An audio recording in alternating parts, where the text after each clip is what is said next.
I really enjoyed all of the readings and the podcasts this week. I especially enjoy podcasts. I really like to, listen to people speak rather than read something. But I chose a one of the CNN podcasts. I chose one called Reimagining the Police. And this one I listened to first, and it was kind of just about, how they feel about protesting and a bunch of different stuff. And it was really interesting. I loved how one of the ladies speaking on the podcast was saying how protesting can be, many different forms. Like, she was like poetry, songs, like obviously a full on protest, something like that. And I guess I never really like thought of protest being anything other than a protest, like standing and like marching and stuff.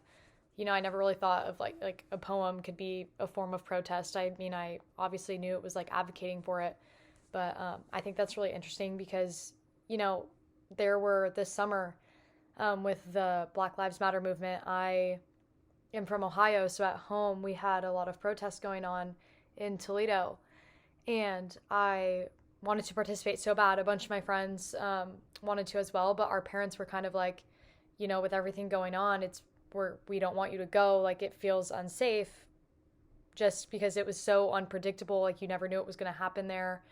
And it's sad to think about. I wish that it wasn't as, dangerous as an option. Even when one of the protests was going on, it was in downtown, and I was visiting some of my friends at the University of Toledo, which is fairly close to downtown, and the marching made it all the way back to their apartment. And it's just scary, and I'm sad that I couldn't really participate.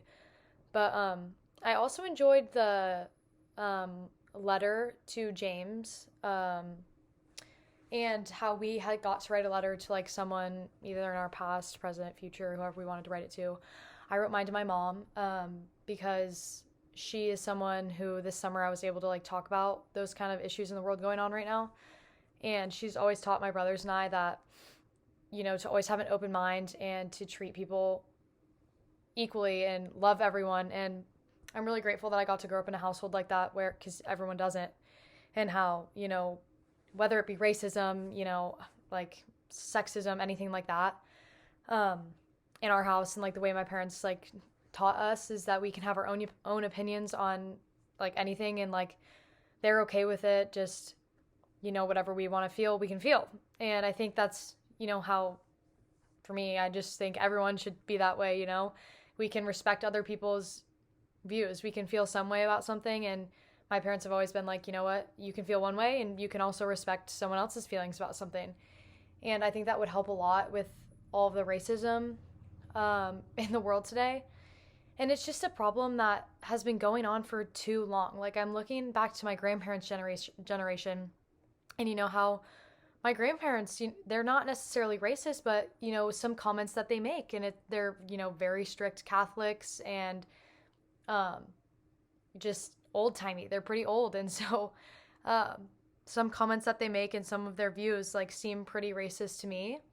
But I do see the change, though, because even from them to my mom, who is very close with her parents, she went from being raised in a household where, people of color are just, you keep away. My grandparents are, not homophobic, but they don't agree with that.